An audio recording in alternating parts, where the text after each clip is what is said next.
Hi guys, welcome to my YouTube channel. My name is Chema Frances Ogamba and I am the founder of Akisha Immigration.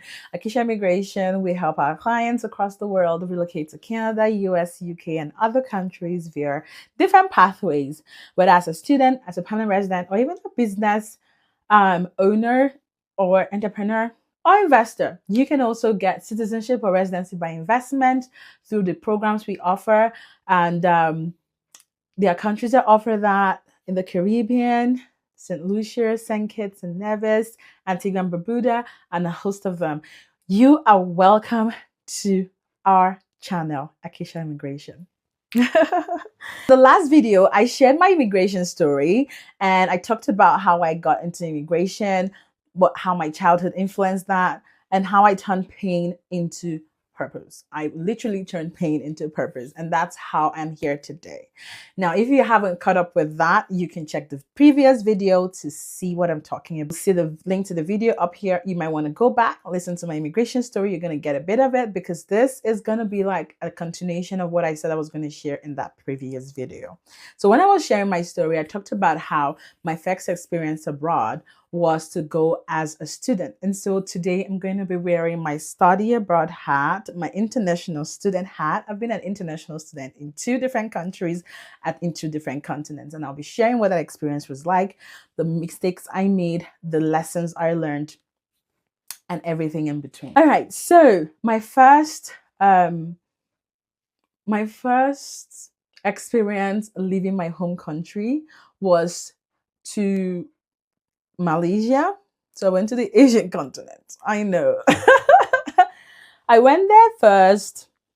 The education was amazing. It was so high class, so top notch that for you to get the highest A, like the A plus, 90 and above. So we're going to be touching on immigration. We're going to talk, but we're also going to be talking about academic excellence and career coaching and some tips that would help you if you're a student or if you're an aspiring international student. Okay. All right. So the choice to go to Malaysia, to be honest, it wasn't something that was so thought through. It just was an opportunity that was available at the time. And I had someone that was already going through the process that was going to show me the ropes and guide me. And that was actually how I ended up going to Malaysia with my sister at the time. It wasn't because I sat down and looked at all the countries that would work and then made a choice. No. So the next video is going to go into details of actually how you can, the things you have to consider when you want to make that choice and how you can make a good choice if you're going to spend all of that money, or even if your parents are going to spend all of that money to travel abroad. Okay. So back to the story. So when I went to Malaysia, it was new. It was a whole new climate. I mean, same weather, but it was a whole new setup. It was great to see that there was no power outage, at least while I was there. I can remember one. That was a norm in my home country. I was like, oh my God, that's so great. That was one of the things I loved, about it. It was more developed. These people have, even though they had their own language, which was Malay, English was also spoken, even though it wasn't like, sometimes it was broken, but like you could get around speaking English even if you couldn't speak Malay, right? You could buy things, you could get things done, because they also studied English in the country, right? And the university I went to was a UK affiliated university. So at some point, my sister and I helped her. I come across an opportunity, and I helped her like relocate to the UK. We went to UK together to finish our final year in a UK university, and it was on partial scholarship at the time. And so going to the UK was a whole totally different experience, right? Malaysia was like a Muslim country, right? UK was more along the lines, like, it was Christian. We're also Christian, and it was an English speaking country. I mean, that's where English, like, it was England specifically that we were in. So it was England. It wasn't, UK wasn't divided at the time, right? So we went to England, and so it was a whole different dynamic playing at that time. Now, as a student, and a young international student who was still like a minor, when I look back, I wish I had guidance from someone that understood the immigration system, that could figure out a way for us to stay back, even though, the work permit was kind of like removed and it was withdrawn the month before we graduated. Now, it's also possible there wouldn't have been another option, but who knows? It would have been good to at least have someone help us explore that.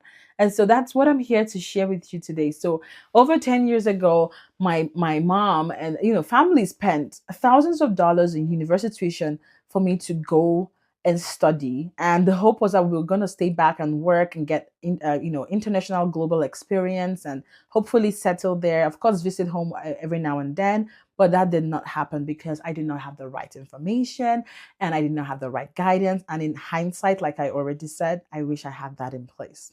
Now, I'm here to give you some advice so you do not make the same mistake that I did, because I was really young. Now, whether you're listening to this as a young student, or whether you're listening to this as a parent, or you have a nephew or a niece that's embarking on the journey already or has embarked on it, or you yourself are embarking, or you have embarked, or you're about to, or you're already on the journey as an international student, wherever you are, this would be helpful video for you to get to the end. And when you get to the end, I have a surprise for you and a bonus that you're going to love. All my videos have bonuses. It's just something I want to be intentional about. Okay.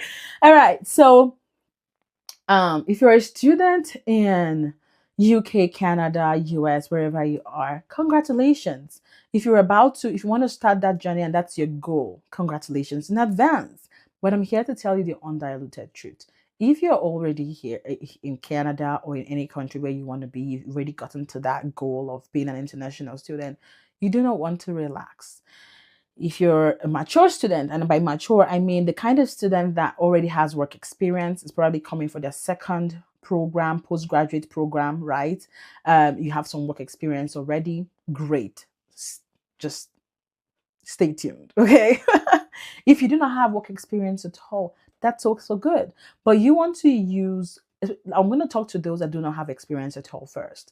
Now, you want to use your time in school to plan for your residency in some countries. And for the purpose of this, I'm going to be interchanging between US, Canada, and the UK, but I'm probably going to focus a bit more on Canada right now. So it depends on where you are. You just need to understand how can I get my permanent residency in Canada? How can I get my green card in Canada? How can I get my indefinite leave to remain in the UK? Okay, I'm going to use these three.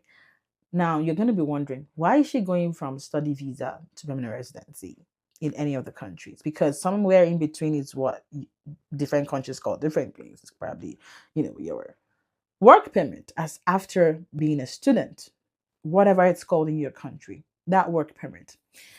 I do not go deep into the work permit because for me, it feels like, some countries just, it's something that you can, for example, I know in the UK, in the US, you definitely want to get a job. You want to get a good job that'll help you, that'll help sponsor you, and you want to be in the right program that will lead you to that good job, especially if you don't have experience. So if you haven't gotten to the country yet as an international student, watch out for the next video I'm going to have. I already mentioned that before. You're going to see how to make that choice. So just in case you've forgotten, watch out for the next video. Stay tuned for the next video that's going to come out. But if you're already in that situation, this is my advice for you. Find out the process to get to the work permit, but most importantly, the permanent residency. Because in some countries, even if you have that work permit and you finish and you find a way to transition, if you're not careful and you don't understand how to get to that permanent residency in that country, you might fall through the cracks. You might end up becoming an illegal person, an illegal occupant in that country. Let me put it that way, an illegal occupant in the country. And you might end up having to go back, or you might end up having to go back home. Either way, that's not what you want. You don't want to be deported. Don't want to remain in a country illegally. You're not going to have peace of mind. And at the same time, you do not want to go back home.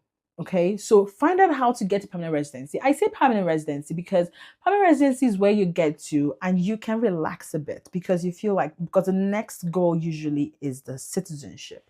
All right. So while you're finding out how to get to permanent residency, and finding out how to get your work permit first and then work PR, make sure it's aligned.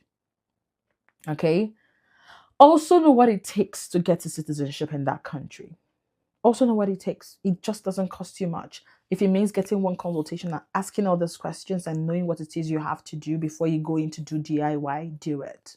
If you want to do DIY yourself, at least make sure you try to get a professional or someone that has the experience in that country. Immigration lawyers, immigration consultants, experienced professionals that know what they're doing in the immigration space. We are here to help you if you're looking for someone for Canada, US, or Canada, US, or the UK. We can assist you with that. Okay, to get that first consultation. Okay, if you stay till the end of this, I'm going to be talking about how you can get a discount code to get the consultation with me if you are looking for if you need help with that. So your goal is to have a personalized immigration roadmap. That's what I call it, your PIR.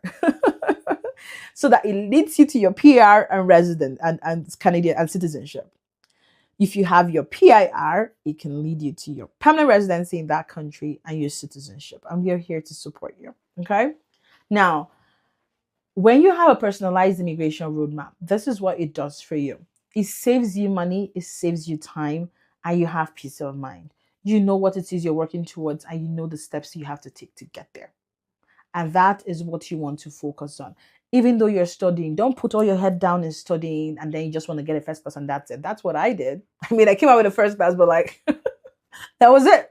So you want to still be focused on your academics, but at the same time, you want to also look at how you can remain in the country if you want to, or how you can go to another country if that's your goal. How you can get, how you can get a job and actually have some kind of means of living and fending for yourself after studies, right? And that takes me to the career part. So before you go to the career part, you definitely want to manage your time, make friends, collaborate, network with people, attend your classes for sure, do your assignments, set out time to study, time block times where you focus and study and do your assignments and all the things that you have to do and all the things that are required of you. Participate in group assignments and group work and all of that. But at the same time, know that 6 months before, you're already applying for jobs, or at the very least, you have your resume being tightened up, and even sharing the things that you have learned in school, especially if you don't have any work experience at all. All right. If you have work experience already, do not remove the work experience you have. It's still necessary, it's still valuable. Put the previous work experience you have, put the previous education you have, put the current one that you're doing and what you're learning from it. It makes a huge difference. 3 months before, you should be at the peak of applying for jobs. You should already be attending interviews. You should be rounding up and getting offers 2 months or even a month before. The goal is by the time you're graduating, you have a job offer that you have chosen. You have job offers you have gotten, you have one you've chosen, and they're waiting for you to resume right after you finish. And then you can be the one to tell them, I want to have a week or 2 weeks break before I resume. Now, I know some of you might be like, right now, there's no general jobs anywhere where I am. It's hard to get a job. We can help. Like, it's possible for you to apply if you know the right thing to do, to apply and get a job. It's very possible. Information is key. The right guidance is key. If you're finding it difficult and you don't know where to go, I can help you with that. My team and I can assist you with that. Okay. So far, I've promised you guys 3 things. So one of the things that I'm going to share with you guys, the bonus I have at the end of this, how to get the discount, and the job search assistance service and the career coaching services we have is something we're going to talk about towards the end of the video as well during the bonus section. But you can definitely get assistance. What you need is just the right information and guidance and mentorship and coaching. Okay. He says the kind of jobs you end up getting would definitely make an impact in your immigration status and how you can apply for that, and how it affects your work permit and how it affects your permanent residency. So do not underestimate the importance of getting a good job on time. Apart from focusing on getting the right grade, I was also focused on working part-time, which most students are. They're trying to pay their school fees, or they're just trying to afford a living and all of that. And sometimes they forget the bigger picture, right? So all of that is important, but try to find a balance there. Try to find a balance. join our community. The link is below. You can join the community and see how we can, at least you have a place where you can come and ask questions and make sure that you're right on track and you're just getting yourself informed so that you're prepared for the next phase. Okay. Now, one of the things I'm also going to share is that your work experience is gold if you already have one. Okay. What really matters if you're bringing it down to Canada is that you want to ensure that you do have the National Occupation Code, classification code for the work experience that you have, so that you're able to figure out the right province that's going to work for you, whether the province you're in is going to be able to help you get a nomination that would lead to your permanent residency. And yes, I'm saying this even though I know you're still a student, because the goal is that for when you're a student, and especially if you already have work experience, the chances of you getting a permanent residency, even while you're a student, is very high. It's been done a lot of times. You can even be in school, get your PR, and that can actually reduce your school fees before you finish. It can actually end up reducing your tuition payments. So you really want to focus on PR, even though you know what's going to take you to get to work permit. PR should be your goal, your secondary goal. Your primary goal is to get to citizenship. Okay. And so I am going to wrap up the video at this point. Thank you so much for listening. The next video will be about the things you want to consider before you actually come into Canada to study, and the things you have to consider if you're already in Canada and maybe you didn't follow that list, but now you're in Canada specifically and you want to know how you can get your permanent residency. I'll be sharing that in the next video. So stay tuned and do not miss the next video. Thank you for listening. Now, I'm going to share the bonus I shared. The link below, like I already said, is going to give you the link on how to join our Kisha Kindred community, our emails. You're going to sign up to our emails. You can also see how to join our group on Telegram and attend our bi-weekly webinars where you can send questions ahead of time, and you can also ask questions in real time and it will be attended to. Now, the discount code for booking a session with me will be shared when you join the community. So when you join the community, you can ask the question there. But we're not sharing it on this platform. We want people to come into the community, and that's one of the perks of being part of the community. And apart from the consultation, you get to actually have a discount code on all our services, all of them. Okay, so you definitely want to be in that community if you are looking for our, if you're looking for our assistance in any of our services in the nearest future or even right now. Okay, and for those that might be looking for job search assistance, we definitely offer that as a standalone service, and we also offer that as our PR package where we help you with your language proficiency, whether it's English, French, or both, as well as the job search assistance. We assist with all of this through the partnerships we have with our different partners, and they help us deliver on that side while we focus on immigration. So if you're looking for a full package, if you're looking for a full package service, we try our best to provide whatever our clients might need adjacent to immigration, even as well as settlement services and settlement resources, just to make your life easier when you get into settle into Canada specifically. Now, if you have any particular questions, drop them in the comment section and I'll try my best to respond to as many as I can. And thank you so much for taking our time to listen to this video. Do not forget to subscribe, and I look forward to meeting you in our bi-weekly meetups in our community. Welcome to the Kisha Kindred community, and thank you for also watching this video. Thank you so much for watching the video. See you next time. Bye.